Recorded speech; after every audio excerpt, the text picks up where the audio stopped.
సృష్టి మొదలయ్యే ముందు ఈ ప్రపంచంలో ఏమీ లేవు. ఆకాశం లేదు, భూమి లేదు, దేవతలు లేదు, ఏ జీవి లేదు. ఎక్కడ చూసినా కేవలం చీకటి మరియు నిశ్శబ్దం మాత్రమే. ఆ చీకటిలో ఒక్కటే శక్తి ఉంది. ఆదిశక్తి, అంటే ప్రపంచాన్ని సృష్టించగల శక్తి. సృష్టి చేయాలంటే ఒక మహాశక్తి, ఒక మహాశివ చైతన్యం అవసరం అని ఆదిశక్తికి తెలుసు.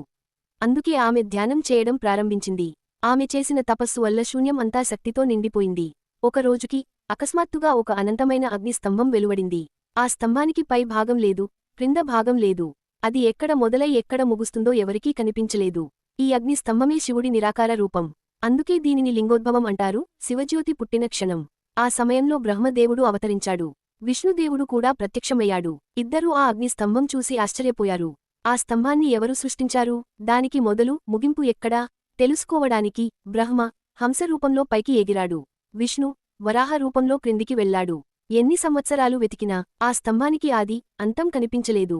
చివరికి ఆ అగ్ని స్తంభం మధ్యలో పగిలి తెరుచుకుంది. అందులో నుండి మహాదేవుడు శివుడు వెలుగులా ప్రత్యక్షమయ్యాడు.